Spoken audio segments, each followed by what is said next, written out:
Hi guys, Lana and Brandon here.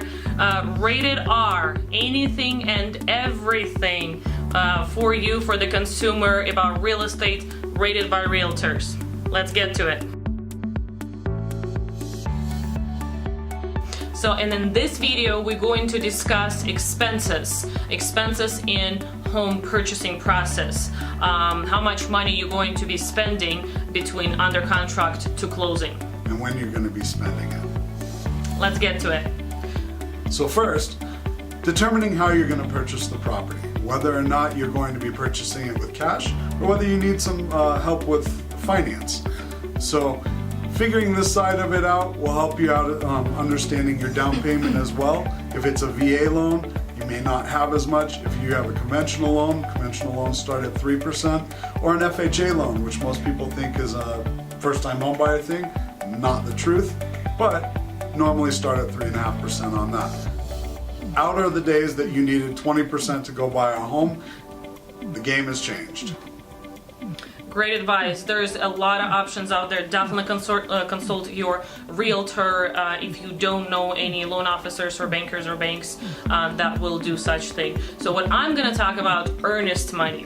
A lot of people confuse earnest money down payment. Well, here it is. First and foremost, it is part of the down payment, but it is not a down payment. There's certain objection deadline in the contract that you can get your earnest money back if you're not going to go through the transaction. And rule of thumb is the earnest money are normally 1% of the purchase price. So think about that, and please keep in mind it might be a little bit lower, it might be a little bit higher, it's negotiable, and could be well, you have to give it to the title company within the first 72 hours. Again, all of it is negotiable. That's why you have a realtor to work with, so they know how to negotiate that. Next is going to be the inspection. So with the inspection, understand that it's going to depend on who the inspector is. They're telling you about everything that's ugly with the house. Normally, it's going to start out somewhere around $450,000 on say like a 2,000 square foot home, but it's always dependent on who the inspector is. Now, the reality is there are other things that you can add on, the cost to inspect for radon. Ask us if you have questions about that. Things like the sewer inspection as well.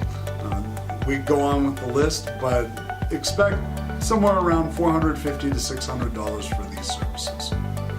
Yes, and I will jump to the appraisal.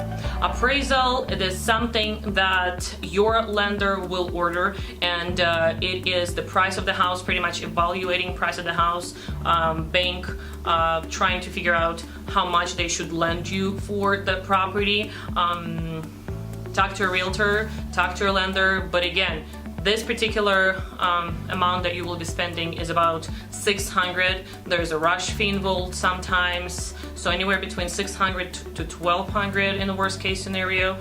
Another expense that you will be facing. Next is going to be the closing costs. Thing about closing costs, unlike with the down payment, you can potentially get the seller to help you pay for those closing costs. In addition to that, you can also talk to the lender about ways that you may be able to help those closing costs so that you don't have to come up with them up front. Again, this price normally is somewhere around 1%, maybe 1 to 2% of what the purchase price is on average. You don't typically see them go well above $5,000 unless you're trying to do something special with your financing. One of the misconceptions though is the closing service fee. So the closing service fee is what the title company will charge to close the transaction. Generally, this is split about 50-50.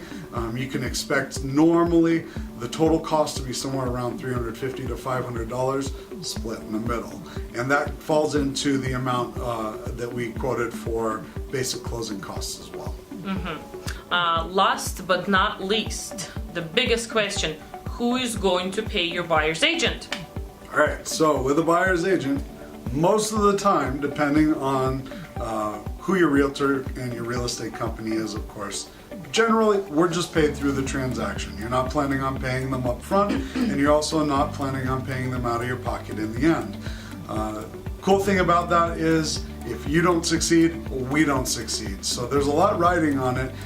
One thing you just don't have to worry about is where am I going to come up with the extra money to pay my agent?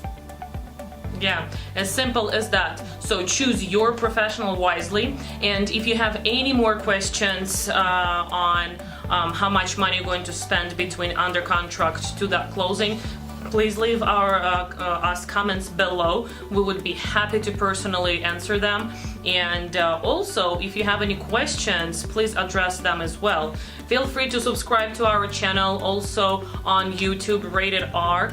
We are here to help consumers, anything and everything about real estate. Thank you very much for watching.